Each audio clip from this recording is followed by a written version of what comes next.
اگر ایک بندہ مسلمان نہ ہو لیکن انسانیت کی خدمت کرتا ہو جیسے مدر ٹیریسا، تو آپ کے نزدیک وہ جنت میں جا سکتی ہیں؟ یہ میری بات بہت اچھی طرح سن لیجئے۔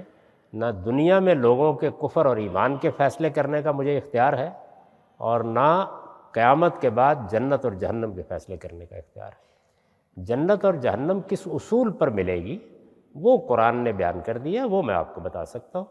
تو اللہ تعالیٰ نے بہت وضاحت کے ساتھ، یعنی کوئی کسر نہیں چھوڑی، یہ بتایا کہ جس کو میں نے جتنا علم دیا ہے اس کے لحاظ سے قیامت میں معاملہ کروں، جس کو میں نے جتنا علم دیا ہے۔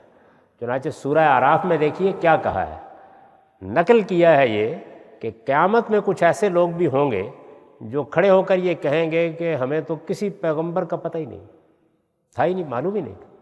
اور مزید الفاظ یہ ہیں کہ ہمارے آباء، ہمارے باپ اور ہمارے اجداد اور ہمارے پرانے لوگوں کو بھی کوئی پتہ نہیں تھا، ایسی جگہوں پر ہم پیدا ہوئے رہے، تو پروردگار ہمیں آپ کس لیے پکڑ رہے ہیں؟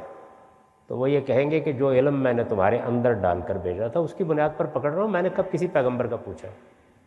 تو اس لیے جتنا جس کا علم ہے، اور مدر ٹریسا کو کتنا علم تھا، آپ کو کتنا علم ہے، میں نہیں جانتا، تو اس لیے اس کا فیصلہ کرنے کا اختیار بھی مجھے نہیں دیا گیا۔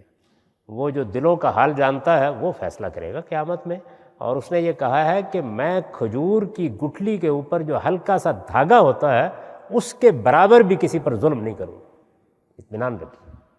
اور دوسری بات یہ کہی ہے کہ کسی نیکی اور خیر کے عمل کو میں کبھی ضائع نہیں کرتا جو میرے لیے کیا جائے۔ تو آپ جانتے ہیں کہ مدر ٹریسا سے جب یہ پوچھا گیا کہ آپ نے یہ سب انسانیت کی خدمت کے لیے کیا، انہوں نے کہا میں نے اپنے خدا کے لیے کیا۔ یہ ان کا اپنا جواب ہے۔ اس لیے لوگوں کے بارے میں عذرائے کرم فتوے نہ دیا کریں، اس کا فیصلہ اس پروردگار کو کرنے دیجیے۔ قیامت کے دن کیا کہا جا سکتا ہے کہ کتنے ہیں کہ جو اپنے آپ کو مسلمان کہلاتے ہیں وہ دوسری صف میں کھڑے ہوں گے، اور کتنے ہیں کہ جن کو آپ مسلمان نہیں سمجھتے اور وہ کسی دوسری صف میں کھڑے ہوں گے۔ یہ ہماری دنیا کی تقسیم قیامت میں نہیں چلے گی۔